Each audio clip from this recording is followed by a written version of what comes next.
हाय। तो चलिए हम लोग आज फिर एस्कोमाइसिटीज की रीडिंग लगाते हैं। एस्कोमाइसिटीज के पहले हम लोग फाइकोमाइसिटीज यानी एल्गल फंजाई, फंजाई का इंट्रोडक्शन, प्रोटिस्टा और मोनेरा पढ़ चुके हैं। डेली हम लोग एक टॉपिक पढ़ते हैं, तो आज हमारा टॉपिक क्या है? एस्कोमाइसिटीज। इसको एस्कोमाइसिटीज को हम सैक फंजाई भी कहते हैं। एस्कोमाइसिटीज जनरली मल्टीसेलर होते हैं और जो एक फंजाई है जिसका नाम है ईस्ट ईस्ट को सैक्रोमाइसिस भी कहते हैं, ये यूनिसेलर होता है। तो कौन सा पूछा जा सकता है एस्कोमाइसिटीज में कौन सा ऐसा फंजाई है जो कि क्या है? यूनिसेलर है। तो आपको 4 ऑप्शन दिए रहेंगे, लिखा रहेगा which one is not multicellular. उसमें से मान लीजिए पूछ लिया जाए तो उसमें एक ईस्ट या सैक्रोमाइसिस नाम लिखा रहेगा, तो आप डायरेक्ट ईस्ट पे टिक लगा देंगे।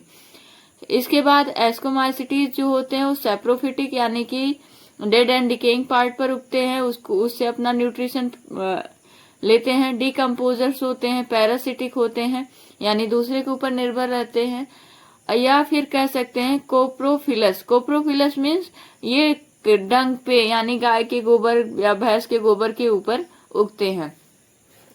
माइसीलियम इज ब्रांच, इनका माइसीलियम जो होता है सेप्टेट होता है और ब्रांच होता है। इसके पहले हम फाइकोमाइसिटीज पढ़े थे, तो उसका जो माइसीलियम था वो कैसा था? ए सेप्टेट और सीनोसिटिक था, यानी कि इसके माइसीलियम में क्या नहीं था, उसके हाइपी में सेप्टा नहीं बने थे और वो इसलिए सारे न्यूक्लियस सेम साइटोप्लाज्म में थे, तो इसलिए इसको सीनोसिटिक कहे। लेकिन इसका जो माइसीलियम होता है बेटा वो सेप्टेट और ब्रांच होता है। तो mycelium is branch and septate, ये याद रखना है। वैसे भी हम जानते हैं कि फाइकोमाइसिटीज को छोड़ करके सब क्या होते हैं? सेप्टेट होते हैं। बस फाइकोमाइसिटीज क्या था? ए सेप्टेट था। फिर उसके बाद हम देखते हैं the asexual spores are conidia produced by exogenously on the special mycelium called conidiophore. तो इनका जो ए सेक्सुअल स्पोर होता है वो क्या होता है? कोनिडिया। और ये एक्सोजीनियसली है, यानी जो माइसीलियम के ऊपर फ्रूटिंग बॉडी बनती है, फ्रूटिंग बॉडी में कोनिडिया ऐसे ही डायरेक्टली पाए जाते हैं, उनके ऊपर कोई कवरिंग नहीं होती, स्पोरेंजिया नहीं होता। इसलिए ये क्या, इसको क्या लिखा गया है? एक्सोजीनियसली फाउंड पाए जाते हैं on special mycelium called conidiophore. तो कोनिडिया बियरिंग, फोर मतलब बियर करने वाला, तो कोनिडिया को बियर करने वाले को कोनिडियोफोर कहते हैं। तो इनका जो स्पेशल माइसीलियम होता है जिसे कोनिडियोफोर कहते हैं, उसके ऊपर कोनिडिया होता है। और ये जो फ्रूटिंग बॉडी कोनिडियोफोर है, उसके ऊपर जो कोनिडिया है उसके ऊपर कोई कवरिंग नहीं होती है, इसलिए उसे कहते हैं कि वो क्या है? एक्सोजीनियसली। इसका वो जो फोर है वो क्या है? एक्सोजीनियसली है, यानी कवरिंग नहीं है। Conidia on the germination produce mycelium. Conidia germinate करके क्या प्रोड्यूस करता है? माइसीलियम प्रोड्यूस करता है। ए सेक्सुअल स्पोर का नाम क्या है? कोनिडिया। और सेक्सुअल स्पोर का नाम क्या है? एस्कोस्पोर। क्या नाम है? एस्कोस्पोर। ये क्या होते हैं? एंडोजीनियसली होते हैं, यानी जो जितने भी एस्कोस्पोर बनेंगे, ये मान लीजिए ये माइसीलियम है, माइसीलियम के ऊपर फ्रूटिंग बॉडी के ऊपर एस्कस बनते हैं, और इस एस्कस के अंदर क्या होते हैं? स्पोर्स होते हैं। तो इसलिए इनके इस स्पोर्स के ऊपर क्या है? कवरिंग है, इसलिए इसे क्या कहेंगे? एंडोजीनियसली पाया जाता है। ये सैक लाइक होते हैं और इनका नाम एक प्लूरल फॉर्म एस्काई है और सिंगुलर फॉर्म एस्कस है। ठीक। These asci are arranged in different types of fruiting body called ascospore।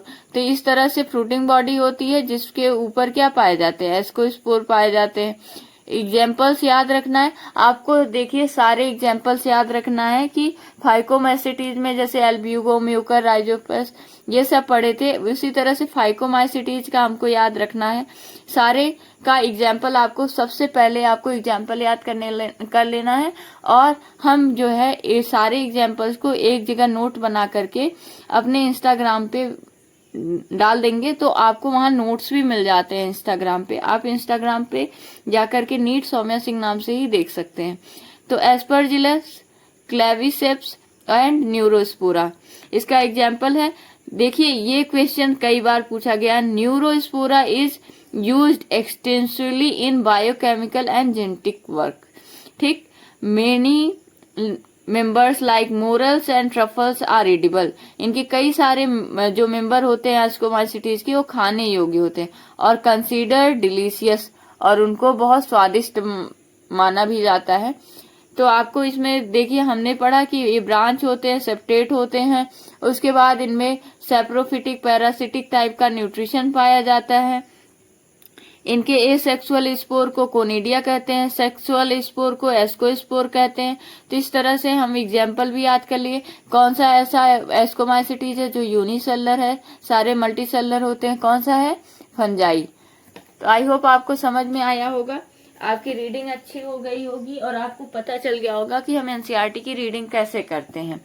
NCERT देखने में बस छोटी लगती है, लेकिन इसके एक एक वर्ड्स की मीनिंग जो है आपको समझने में टाइम लगता है। तो पहले आप जो है नोट्स पढ़ लिया कीजिए, लेकिन एनसीईआरटी की रीडिंग इस तरह से करिए। और जो भी शब्द नहीं आए हैं, जो भी वर्ड की मीनिंग नहीं आई है, आप कमेंट कीजिएगा, हम जरूर बताने की कोशिश करेंगे। Thank you.